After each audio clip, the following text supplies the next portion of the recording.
Coming up on Mountain News at 5:30, the Department of Justice is suing the state of Texas, demanding those floating barriers in the Rio Grande be removed immediately. And President Biden is pushing to expand mental health services for Americans. More on why experts say it's a step in the right direction.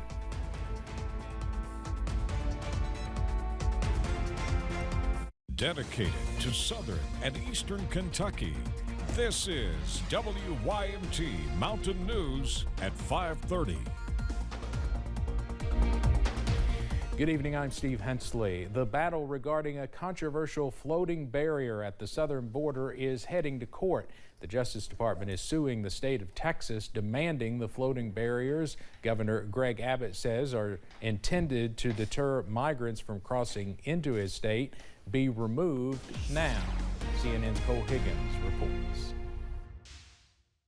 The showdown between Texas Governor Greg Abbott and the Department of Justice is heating up. They're using some obscure statute to try to stop us from continuing to deploy those buoys.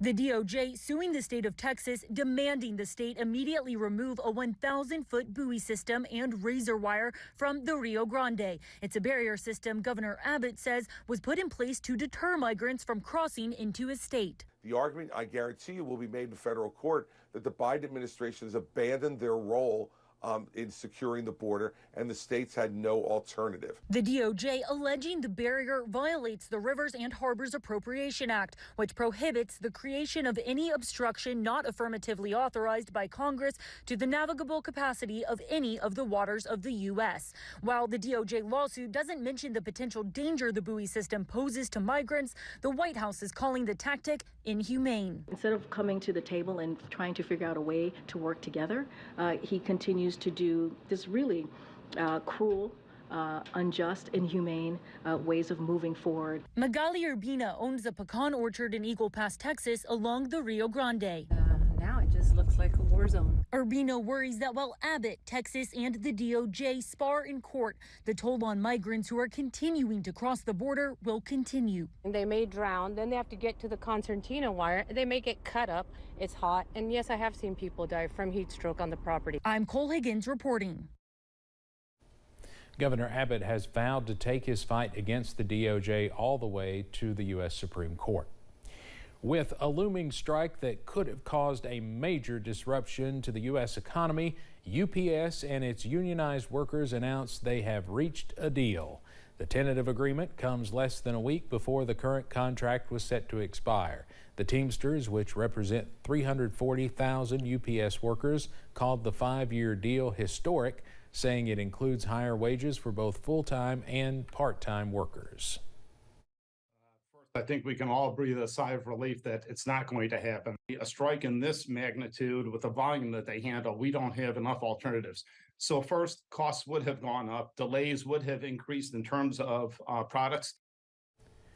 The union members still have to ratify the deal. Profits at UPS have grown more than 140% since the last contract before the pandemic significantly changed how households shop. Emmett Till and his mother will get a new monument in their honor. President Biden's move to create it falls on what would have been Till's 82nd birthday. The 14-year-old's brutal murder in 1955 is credited with helping spur the civil rights movement. So is his mother's decision to hold an open casket funeral, showing the world her son's mangled body. The monument is set to have locations in Till's home state of Illinois and in Mississippi, where he was murdered. I can't fathom what it must have been like. It's hard to believe I was 12 years old. And I just, I know no matter how much time has passed, how many birthdays, how many events, how many anniversaries, it's hard to relive this. It brings it all back. We were talking about Rev as if it happened yesterday.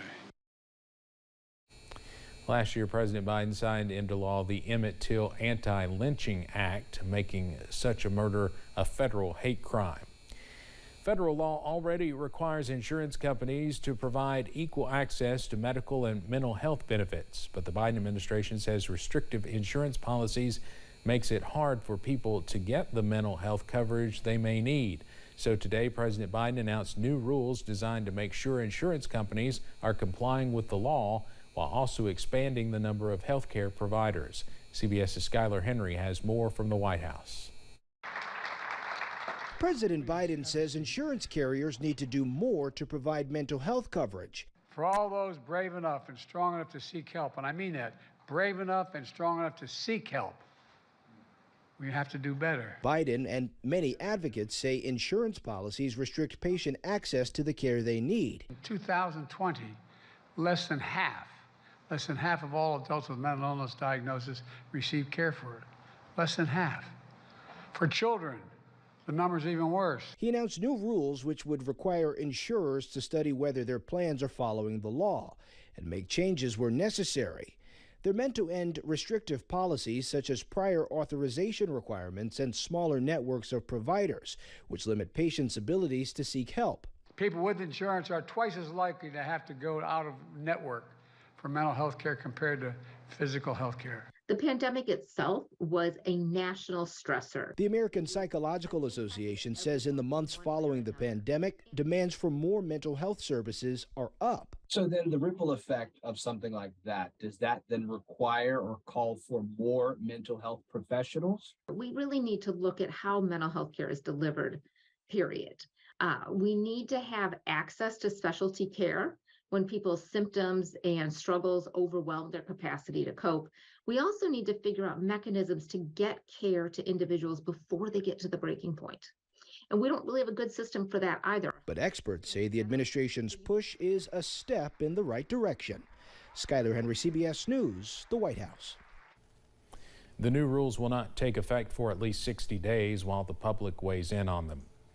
Several COVID-19 pandemic-era benefits are set to expire this fall. About 28 million people will have to start paying their monthly student loans again. Payments have been frozen since March 2020, but are set to resume in October. Stabilization grants for child care is also going away at the end of September. About 3 million children might be affected as thousands of programs could close. Continues to be hot and humid all throughout the region today, and even hotter on the way. I mean, we're looking right now at just some fair weather clouds. Some downpours trying to go up there in the distance. You can see those clouds starting to increase in height. 88 right now in Hazard. That's not the warmest we've got. 89 London, Middlesboro. How about 90 Jonesville and Williamsburg? 91 right now in Monticello. It is toasty. Jacksboro, a little cooler. They've seen some rain. Upper 60s, low to mid 70s dew points, so it is muggy outside. Factor it in. Feels like 90 in Jackson. Feels like 93 Manchester, London, and Williamsburg. 96 in Somerset. Feels like $103 in Monticello. It's hot and humid, and that will continue to overspread the region for the next few days. A couple of downpours going up in parts of East Tennessee. This one just west of Interstate 75 there south of La Follette. It's going to pass by La Follette. Another one to the north and west of Big Barron and Claiborne County. Everything's going to continue to scoot off to the east and the southeast as we head through the nighttime hours, and you see most of the activity. It's not been a lot. Continues to our south. Your forecast first next 12 hours, we don't drop a whole lot, only into the upper 60s as we head through the overnight hours. Steve, I'll have the very latest on when we could see a return to even hotter weather in a few minutes. Evan, thank you. A man accused of drugging and raping young boys appeared in a Nashville area court for a preliminary hearing. Police arrested 63-year-old Camilo Hurtado Campos earlier this month after he left his phone at a local pizza parlor. Employees there found photos and videos that appeared to show him committing the acts on at least 10 boys, 9 to 17 years old. They were unconscious at the time. 5 additional people have come forward to say they were also victims. The attorney for the man charged with murdering 4 Idaho college students says prosecutors will receive information about his alibi. In a court filing yesterday, Ann Taylor says Brian Kohberger's defense team is still preparing his case. Yesterday was the deadline given to Kohberger's team for passing on that information.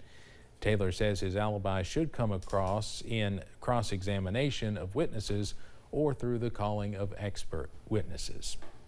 The Florida Supreme Court has publicly reprimanded the judge who oversaw the Parkland High School shooter's death penalty trial. The action comes after a Florida commission that oversees the conduct of the state's judges recommended the formal reprimand. The Judicial Qualifications Commission had found Judge Elizabeth Shearer's conduct made it appear she favored the prosecution. She has since resigned from her position as circuit judge in that judicial circuit.